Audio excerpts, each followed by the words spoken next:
Today's reading is both an auspicious occasion for us and a rather unconventional one as poetry readings go.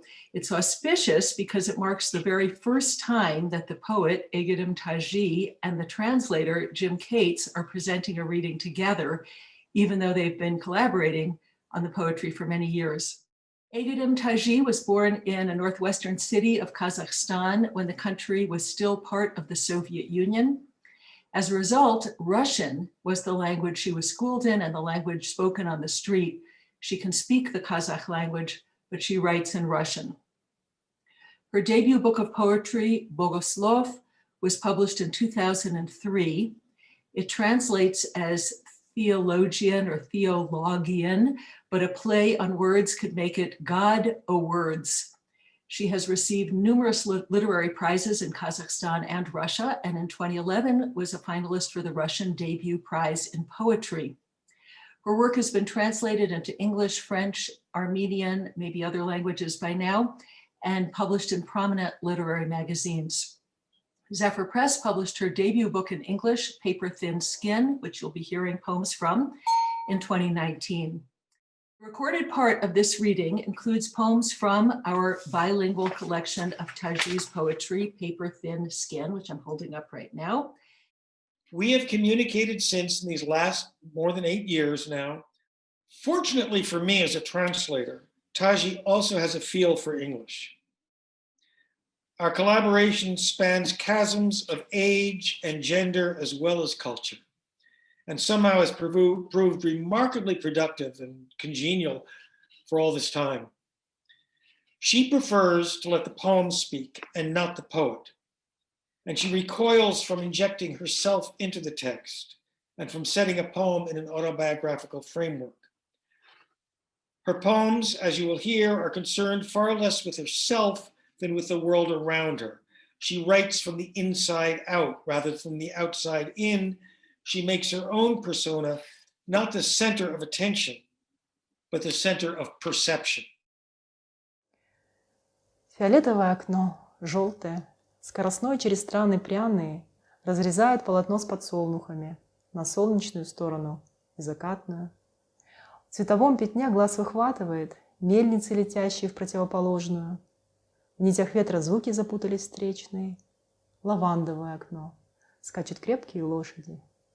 Хороводы полных людей видятся там, где дома-пряники, неестественно красивые дети и дамы, похожие на вызревающую квашню, качая боками, плывут по траве к реке. Дорогу спросить бы, но вряд ли потом пойму. Ответ на неведомом языке. A purple window, a yellow one. The express train in pungent land slices through a canvas with sunflowers, a sunny side and a sunset side. In one colorful spot, the eye seizes on mills flying in the opposite direction. Threads of wind mute onrushing sounds. A lavender window. Strong horses gallop. Round dances of stout people are honored among gingerbread houses. Unnaturally beautiful children and ladies, rising like dough, shaking their sides, float along the grass to a river. I should ask the way, but then would hardly understand the reply in some unknown language. У моря большие легкие и огромный рот. Сегодня на ужин съест не того, а завтра этого пожует. На берегу почерневший моряк раскладывает сокровища у ног. Рыба к рыбе. С морским ежом играет чужой щенок. The sea has enormous lungs. The sea has a monstrous mouth. Today it makes a dinner of one, tomorrow will chew up another. On the strand, a blackened sailor lays out treasures at his feet, fish to fish. Someone else's puppy is playing with a sea urchin. Не спящий в Тибете похож на таких же, как здесь. Луны циферблат растекается на небосклоне. Спускается с гор посидевший на треть незнакомец. В руках несет старые книги, в них новая весть. И мимо проходит, не глядя, как будто ослеп. Ногами ступает по лужам, роняет страницы. На ветке засохшей кричит тонконогая птица. Он входит в туман, и за ним закрывается лес. Sleepless in Tibet, just like those here, the dial of the moon spills across the horizon, comes down from the mountains onto a third. A grizzled stranger holds in his hands old books, in them fresh news, and passes by without looking, as if blind. He places his feet in puddles, he drops pages on a dry branch, a thin-shanked bird screams. He enters the fog, and the woods close behind him. На ладан не дыши, дышать здесь нечем. Зря говорят, что сельский воздух лечит. Соднящий в носоглотке дым костра меняет очертания. Глядись же, буреют в куче скошенные астры. Садовник выкорчевывает липу, которая ни разу не цвела. Don't take one last breath. Nothing to breathe here. In vain they say that country air cures. Campfire smoke burns your nostrils. It alters all outlines. Look closely. Cut asters wilt in heaps. A gardener uproots a linden that never blossomed, not once. Когда умирает тело, сытые орлы и рыбы, не смог промолчать Лапсанг за общим обедом, разравнивая на тарелке остатки риса. Чью душу хранишь ты, карп, обглоданный до скелета? Засейте рис на полях, где лежали люди. Пройдите по той земле, когда рис созреет, и пеструю очередь к раскрашенной карусели займите, веселые и босые, чтоб вас не съели.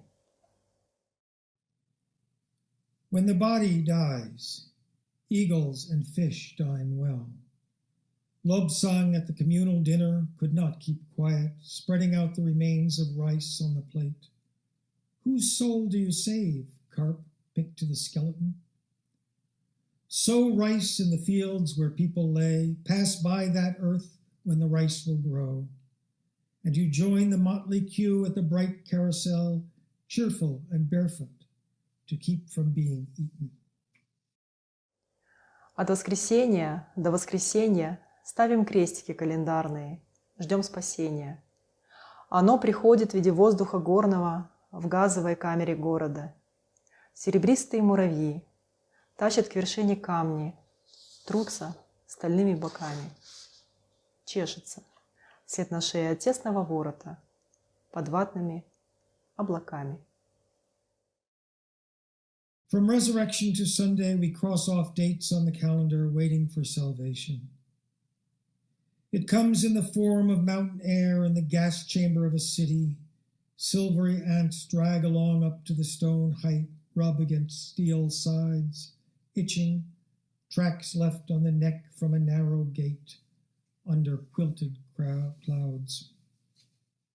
We have a question, and I'm gonna take a liberty and answer it, and then you'll expand. Somebody asked, who are Aigerim's literary or poetry influences? Are they available in English? And it just happens that this morning, in preparation for this, I reread the interview that was done with her several years ago, which you actually quote, I think, in the introduction to the book. And so I'm going to just read what she says about that question. Since my childhood, I read a lot, both poetry and prose. Of course, I am well acquainted with Russian poetry, the poetry of the Silver Age, which is the early 20th century, late 19th, early 20th century Russian poetry. When I was still in school, I discovered Robert Frost and other American poets. As a teenager, the Spanish and Latin American poets, from Jimenez to Octavio Paz, made an impression on me. Now I have a very wide range of literary interests. I read foreign poetry. I watch what is going on with the poetry in Russia and in Kazakhstan. And then she says, I think that in general, every book you read can influence the writer, but I cannot say that I feel like I belong to any literary trend or that I'm a follower of a particular website. I've been writing poems for so long that I do not remember a specific moment when it all began, but I do remember well my first publication in the literary journal Apollinaire in 2002. So that's a little bit of her own words about her influences. And that pretty well covers it. That pretty well covers it. Yeah, Okay. that answers that more than I can. Yeah, Jim, can you walk us through the translation process And then, well, answer that and then I'll do the next question. Yeah, I mean, it's after all this time, it's sort of almost become routine that Tazhi will send me some poems and I will look at them. I will go through and make a first draft translation and I will send it to her and then she will reply to me. Now she writes to me in Russian and I write to her in English, which is good for both of us. It's a lot of fun for both of us. Her English is actually quite good. It is better than she thinks it is. And she often will take something that I have not understood or even something that I have understood, but she will propose a synonym or a correction and it will be on the spot. It will be a brilliant choice. And I would say that for Tazhi, I would guess this, I cannot speak for her, but she also had a background in early interest in photography and framing things or seeing things in frames.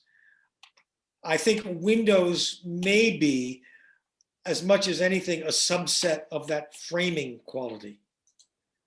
And certainly there is an affinity with meditation. She has spent time in Tibet.